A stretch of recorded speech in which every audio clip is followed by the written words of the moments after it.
What's up, guys? Welcome to Daily Dose of Reddit. This is your host, Zach, and today's subreddit is r/IDontWorkHereLady. This story's called, I'm drunk and entitled enough to mess with an ex-military. English is not my first language and on mobile, so blah blah blah. This didn't happen to me, but I witnessed it firsthand, and I'm not the main character of this incident. So this happened a couple of days ago when one of our festivals was at full swing, Diwali. Some might know. I was supposed to go to a cool little Diwali party, but you know. So here's the cast. Me, yours truly, angry at first and crapping after 15 minutes till now. Big brother, ex-military. Hotel owner's brother. Hotel owner? Drunk entitled guy. Drunk guy's friend 1. Drunk guy's friend 2. So let me tell you a few things before we go to the story. My big brother was in the military, had serious accident, got severely injured, and some other bad stuff. We don't have to go into that. He recovered, and because of that, he now has PTSD, and sometimes he goes into that channel without showing any symptoms. It just triggers. Important later. So on to the story. Big brother called later in the evening asking me if I can join him for a couple of poison shots. I happily said yes. After 15 to 20 minutes, we meet up and both went to our favorite place to have our shots. 3 shots in and we are ready to go. So we're returning back and Big Brother noticed one of his friends' hotel is open. They serve great chicken biryani and other meaty goodies there, by the way. So Big Brother stops there to wish him happy Diwali. Okay, no problem. He gets straight to register, meets with hotel owner's brother, wishes him and asked for hotel owner, his friend. Hotel owner's brother says he's back checking some stuff. Big Brother decides to wait for him. Cue entitled drunk guy and his 2 friends. I'm not too far, so I can hear everything. Drunk entitled guy comes to the register and asks if he and his friends can have some food inside. We are understaffed due to the festival, but you can have parcels. They can't eat here, so what should we take? Grab some kebabs. Drunk entitled guy goes back to the register and asks for kebabs, then goes back to his friends. After 10 minutes, drunk entitled guy goes back to the register and asks, Where are my kebabs? Hotel owner's brother explains, it'll take another 5 minutes because we are understaffed. Drunk entitled guy suddenly notices Big Brother and asks why he's not doing anything. What? Why the frick are you not helping? I've had to change the words. It was way worse. Because I don't work here. Big Brother is in his track pants and a polo shirt, and most of the employees are wearing random things because they don't have to serve inside. Drunk entitled guy makes a horrendous decision and grabs Big Brother by his collar and says, I don't care if you work here or not. Get my kebabs ready ASAP! Drunk entitled guy's friends saw this and they're just sitting and smiling like someone is about to get his butt whooped. And I saw this and approached Big Brother and tried to intervene, but Big Brother stopped me and asked for his friend, hotel owner. Hotel owner's brother again tried to explain to this douchebag that Big Brother doesn't work here, but his alcohol and entitlement doesn't let him do that. So hotel owner's brother asked someone to go inside and ask hotel owner to the register, while this freak is still holding my Big Brother's collar. I tried a few times, but this guy doesn't let go of his collar while using foul words. Hotel owner comes out. As soon as Big Brother sees him and wishes him happy Diwali, and hotel owner proceeds to drunk entitled guy commanding him to let go of his friend. He's sick, so they can be very pleasant or very, very angry if you mess with them or their family or friends. Something clicked in drunk entitled guy's brain and lets go of Big Brother's collar, and suddenly he turned back to me again, saying foul words mixed with how dare I try stopping him, and tried to get a hold onto me. Cue the PTSD. Big Brother just grabs drunk entitled guy's right arm, turns to his back, gets him in a chokehold, and he can't do anything. And now I'm in a horror movie. Drunk entitled guy's 2 friends came to help him, but Big Brother doesn't let him go. It took 5 people to get drunk entitled guy out of that chokehold, and when finally Big Brother lets him go, he dropped straight to the ground, and his friends kept trying to help him up, while me, hotel owner, and hotel owner's brother hold Big Brother back. Finally, Big Brother calms down and said this to those 3. If you can't handle alcohol, don't drink it. And if any of you next time try to go near my brother, I'm gonna break your neck. All 3 of them left in a huff. Hotel owner owner asked me and Big Brother to get some biryani, but we declined and just left, wishing him and his brother to have a safe Diwali. See, I don't know if I could turn down biryani like that. It is a God-sent food. Ooh, especially lamb biryani. Ooh, it's gotta have spice though, gotta. Anyway, that's a cool story.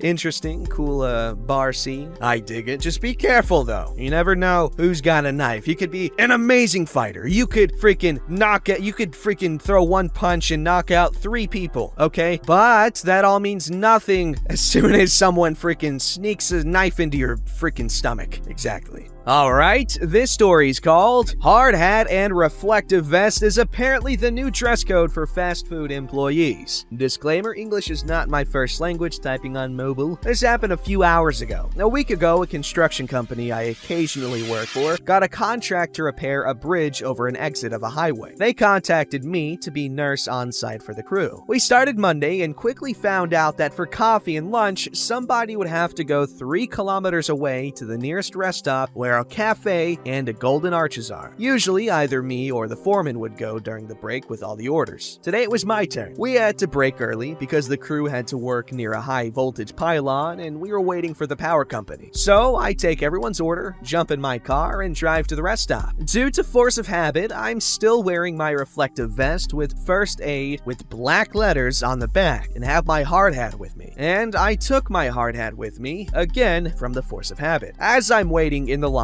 for the Golden Arches, the foreman calls me to say there was a mix-up with the paperwork for temporarily cutting the power from the pylon. So we were shutting down for the day. They couldn't work around the pylon because it was the final part to repair. So the orders are canceled, but I decide to grab a coffee and relax a bit before heading home. I grab my coffee from the cafe. Mickey D's coffee is like making love in a canoe. Is that a good thing? And head to the... Honestly, sounds like it could be fun. And head to the tables, outside tables. In order to go to the patio, I have to pass from the fast food tables. And then when I hear the dreaded neck clearing and a shrill voice saying, "Excuse me," I keep walking and I hear it again, louder this time, and a hand grabbing my arm. I turn around and look at her arm. She gets the hint and removes it. She's in her late 40s, early 50s, with a classic haircut associated with Karen's, but with a bad red dye job. Expensive, trashy clothes, big sunglasses, and thank God, a mask. She stands around 5'2", 5'3". I, on the other hand, am 6'3", wearing a blue polo shirt, jeans, safety boots, a Bluetooth earpiece, my vest, and the hat on a clip on my belt. The Arches employees wear red polos with the emblem in gold on the left side, while the cafe's employees wear black pants, white shirts, and brown aprons. Here's the cast. There's me, Karen, manager, foreman. Where is my order? I honestly have no idea. What? I placed it 10 minutes ago! Starting to get angry. Sorry, but I don't work here. And I try to leave. She grabs my arm again. I turn around and I'm getting a bit angry. I demand you to bring me my order! Still grabbing me. Remove your hand, I reply with anger slipping in my voice. She complies and I walk away. Karen follows me outside. This is no way to treat a customer, she shouts. I demand to speak with your manager. I already told you, I don't work here. Oh, we'll see about that, she says and starts yelling, "Manager! Manager!" Well, speak of the devil and he will appear. The manager of the Mickey D's steps outside to see what the commotion is all about. At the same time, the foreman had the same idea as me and had just stepped onto the patio. He sees what's happening and makes a beeline to me. He asks what happened. The manager is trying to calm Karen down, to no avail. I demand you to fire him, she screamed, pointing at me. He was rude and declined to help me. The manager looks at me, my clothes, and back at Karen. Madam, he does not work here. He has a safety vest and a hard hat, which are not part of our dress code. He is just a client like you. And he makes much better burgers in this joint, my foreman adds, making the 3 of us laugh. Karen looked at us, then at the manager, and stomped off. The foreman got a coffee and we chilled a bit before heading home. So another day, another I don't work here. First for the month. Edit, because a lot of people are asking in the comments, the phrase is, "This coffee's like making love in a canoe. It's too bloody close to water." Oh, And in my country, at least, that goes for every fast food chain's coffee, not just Mickey D. But on the other hand, their ice cream machines always work here. Honestly, a lot of the time I feel like they just don't want to make ice cream or something. And so they're like, oh, the ice cream machine's broke. Because literally, I was in a drive-thru one time, and the person in front of me had gotten a thing, or like a person 2 or 3 cars in front of me got an ice cream. I saw it, okay? So I got there, I asked for ice cream. And another person in the car with me asked for ice cream. And they're like, oh no, it's broken.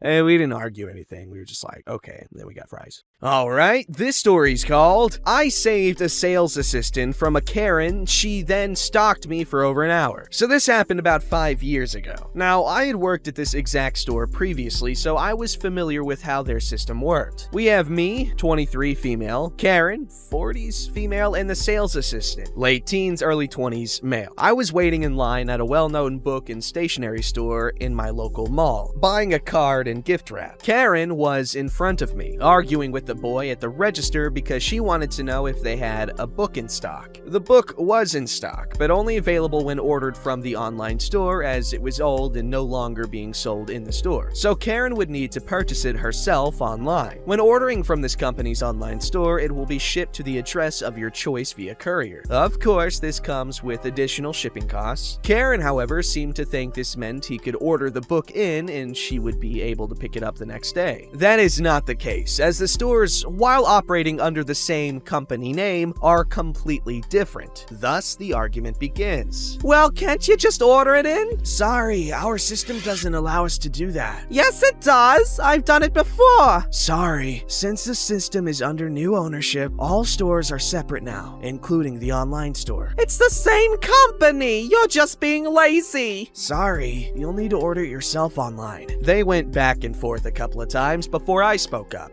He's right. That's not how the system works. She turns and glares at me and says, do you work here? No, I did work here a year ago. That's how I know how the system works. But you work in the mall? She then proceeds to look over my clothes for a name tag or uniform logo. Nope. Nice try though, as I unzip my jacket so she can get a better look at my civvies. Well, where do you work? That's literally none of your business. Yes, it is. Your employer should know how you behave in public. Insert surprised Pikachu face. Actually, that's not how the world works, lady. At this point, you could see the rage building inside her as she realized she had no power over me. I too noticed at this point that I was in a unique position where I could call this lady out for basically being a butthole and there's nothing she can do about it, or so I thought. With a smug look on her face, she says, well, you probably don't even have a job. Yeah, I'm not falling for that. She was obviously trying to bait me into telling her. You can think what you want, lady, but at the end of the day, I'm not the pathetic person whose only sense of control in the world is threatening a person's livelihood to get what they want. You know you're a crappy person, right? Karen, absolutely fuming at this point, storms off. I then proceed to pay for my card and gift wrap while having a laugh with a store associate at the register about what just happened. Now, you would think this is the end of my encounter with Karen, but oh no. She still thinks I work in the mall. So as I leave the store, I stop and get a coffee from the small kiosk cafe just outside. I noticed Karen was watching me, and I crap you not, this psycho continued to follow me into every single store I entered and asked the person behind the register if I worked there. At this point, I was thinking I can't go back to my car because she'll get my license plate numbers and be able to look up my information. Then Facebook stalked me. I ended up calling a taxi and going to see my dad, who lived about 10 minutes up the road, and got him to take me back to my car about an hour later. Sorry, kinda long, but this was my best Karen / I don't work here lady encounter. Edit. I should also note that if Karen hadn't turned feral the moment I spoke to her, there was a way we could have ordered the book for her. We weren't supposed to do this, but when I worked there, I would often do it for nice older people who weren't comfortable with online shopping. Keyword, nice. We could order the book from the online store using a gift card. So I would sell a gift card with the exact amount needed for the book and shipping and use that for the online store. We could then get the book delivered either to our store or to the customer's address. I would then write down their order number and receipt number on the receipt printed for the gift card, along with the expected delivery date, tracking number, and contact number for the online store's help desk. I would then tell them if the book hadn't arrived by the expected date to either call the help number I provided, or they could call our store and ask for me personally, and I would call the help number for them. I only did this a handful of times because the district managers didn't like the amount of time it would take to do this, maybe an extra 15 minutes out of my day. First of all, that's very nice of you to go out of your way to help customers that might not be cool with online shopping, but oh my god, the moment you help someone, that's when entitled observers, that's when they strike.